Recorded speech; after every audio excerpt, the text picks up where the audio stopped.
Je suis le bon berger qui donne sa vie pour ses brebis.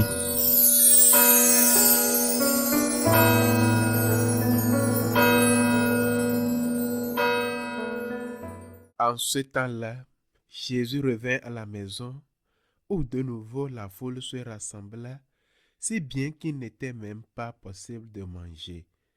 Les gens de chez lui, l'apprenant, vinrent pour se saisir de lui, car il affirmait: il a perdu la tête.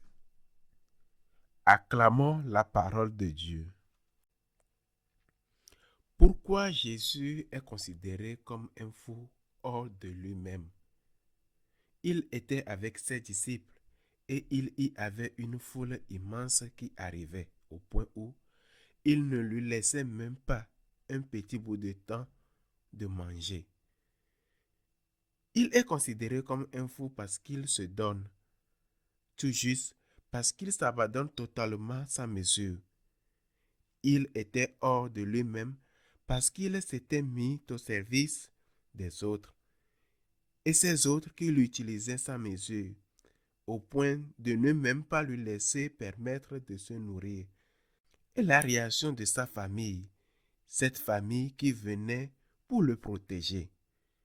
Il venait le protéger, non pas parce que sa famille était contre lui, mais parce qu'il était conscient de cette totale abnégation de la part du Seigneur qui pourrait, selon eux, nuire à sa santé et provoquer sans doute des jalousies et des rancœurs tant chez les pharisiens que peut-être même chez les Romains.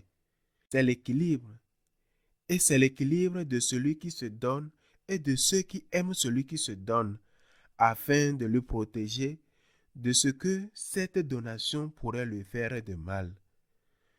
Et c'est un équilibre que nous devons aussi chercher pour nous-mêmes et pour nos proches. La prudence est la mesure de toutes les vertus. Si une personne se consacrait à la pénitence et oubliait la vertu de la prudence, elle finirait par tomber malade et mourir. Et cela n'est pas la volonté de Dieu. Si quelqu'un se consacrait à la charité, à aider les pauvres et ignorait la vertu de la prudence, il risquerait de négliger ses propres obligations et affecterait ainsi sa famille.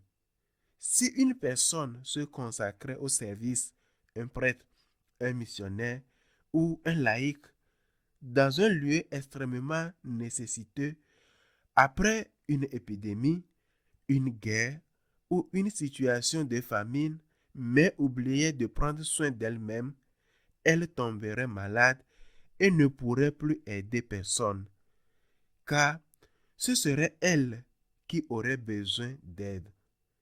Et si une personne se consacrait au travail, et un bon travail pour aider sa famille, pour servir les gens, mais oubliait de se reposer, de prier et même de passer du temps avec ceux qui en ont besoin et avec celle qui a besoin d'être, elle perdrait la vertu de la prudence et tôt ou tard, elle finirait par s'effondrer. La prudence est la vertu qui nous aide à maintenir l'équilibre entre toutes les autres vertus. Y a-t-il une autre vertu où il ne faut pas être prudent? Oui, je pense qu'il existe une, et cette vertu, c'est l'humilité. Dans l'humilité, il ne faut pas être prudent. L'humilité doit être jusqu'au bout. Et je parle de l'humilité devant Dieu. Et cette humilité qui poussait Saint François à dire que Dieu était son tout, que lui était tout. Dieu était tout et lui était rien. L'humilité qui poussait Sainte Thérèse de Lisieux à dire que tout est grâce. Et ce n'était pas parce qu'elle ignorait que sans sa collaboration, sans sa force de volonté, la grâce ne pouvait pas agir en elle. Grandissons dans l'humilité. Grandissons dans l'humilité et dans la prudence, dans l'application du travail, dans l'application du service, mais dans l'humilité, allons jusqu'au bout. Dieu est tout et moi je ne suis rien. Et sans Dieu, je ne peux rien faire. Et disons avec les saints, avec Sainte Thérèse, Dieu seul suffit. Oui, seul Dieu suffit, car c'est lui seul qui donne sens à notre vie, qui remplit les vides de nos cœurs. Je veux à nouveau rappeler que nous sommes dans l'année sainte franciscaine et que ceux qui ne peuvent sortir de chez eux pendant cette Eucharistie peuvent obtenir l'indulgence plénière pour eux-mêmes ou pour leurs proches défunts en remplissant les conditions demandées par l'Église. Et ceux qui peuvent sortir peuvent l'obtenir en visitant un lieu de culte dirigé par des franciscains ou un lieu de culte dédié à Saint François d'Assise.